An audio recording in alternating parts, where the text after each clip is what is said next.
This episode of The Young Turks is brought to you by Squarespace. We should discuss Bradley Manning more on this show, okay? And so let me start that right now. Look, Bradley Manning is the guy who, of course, did the leak initially. They have arrested him for leaking material to the press, right, including WikiLeaks. Now, they haven't proved anything yet. They haven't even tried him. They haven't convicted him. But he's in maximum security prison, sitting in isolation for 23 hours a day. Now, most experts in the field believe that is, at the very least, cruel and inhumane treatment.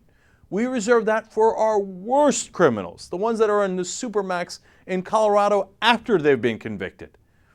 23 hours a day, the psychologists are worried that literally will make almost any human being go insane after a while. Do you know how long Private Manning has been sitting in 23 hours a day isolation? 7 months. He hasn't even gotten a trial. By the way, do you want to know why they're doing it? Okay, it's not like, oh, golly gee willikers, we didn't get around to bringing up charges against the guy that is at the top of their priority list. No, it's because they want to, in a sense, and now some experts in the field and human rights organizations are beginning to call it what Glenn Greenwald has written about. They want to torture him until he breaks. So what is the result of that?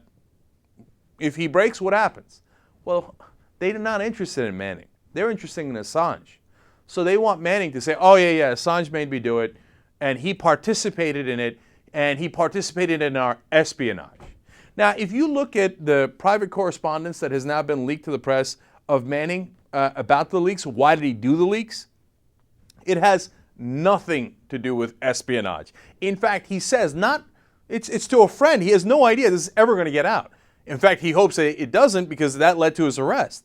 In those things that he thought were private, he said, look, man, I hope this has nothing to do with other countries. This friend says to him, hey, and maybe you could have made a lot of money selling it to other countries. He says, no, I don't want to do that. And what's the point of giving the secret information from one country to another country? He's like, no. My whole point is to share it with the American people so that it gets out, so the truth gets out, so they see that what our government is doing. He's like, look, I don't want to participate in this.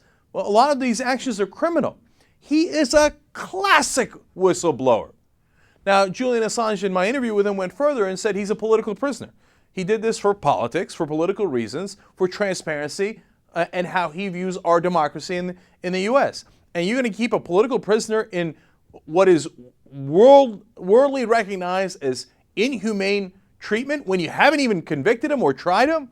No, that's crazy. It's absolutely crazy. Now, no matter what you think of Bradley Manning, and in the past I've said, look, I get why the government wants to arrest Manning. Of course, they don't want to say, hey, anybody can leak anything they like. Now, what happens in trial is a different issue. But even if I understand the motivation of the government in arresting him, that does not excuse keeping him in conditions that are, psychologically barbaric. Look, it's not me, it's psychologists who say, yeah, we've studied this. It slows down, if you stay in isolation long enough, it slows down your brain wavelengths. I don't know if I'm saying that right, but they explain in the article that what happens is people start to react slower, think slower. It changes the way your brain is because you're getting no interaction. Humans are social creatures.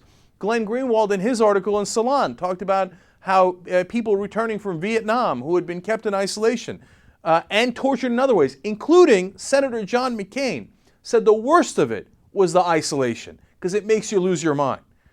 Now, they have done other petty things to Manning. They deny him sheets and a pillow because under the pretense that he might kill himself, when doctors have already cleared him saying, no, there is no such threat of that at all. He's never done anything in prison that is remotely, acting out, violent, anything. Nothing to justify these harsh conditions. Then they said, we let him, at least exercise for an hour a day. Are they not merciful? Well, it turns out they said, well, no, you can't even run. You can't even do that. What you can do is you can walk in circles for the whole hour and that's it. And that's your interaction. What have we become? I mean, look, this isn't the United States of America I grew up in. We didn't treat people this way. We didn't violate all international standards of decency and morality. We're the ones who pushed for human rights throughout the world. Now, we didn't always live up to it. I'm not naive, right? But to do this to our own citizens when they haven't even been tried, it's grotesque. And why I keep bringing up the media is because in the old days, and I'm not that old, but I still remember a time when the media would have flipped out over this, that it would have been a big deal. Now it gets brushed under the table, like, oh yeah, Manning's basically getting psychologically tortured. Who cares? Who cares? Yeah, enemy of the state. How come we called him a terrorist or something? Why haven't we executed that guy? The government told me it was okay. You're supposed to challenge the government. That's supposed to be your role. New sponsor at the Young Turks, Squarespace. They help you build websites. They've got 24/7 support, and they've built some of the largest websites in the world. They have an iPhone app, so you can edit your website on the go. TYT promo code. 10% off for the life of your order. Squarespace.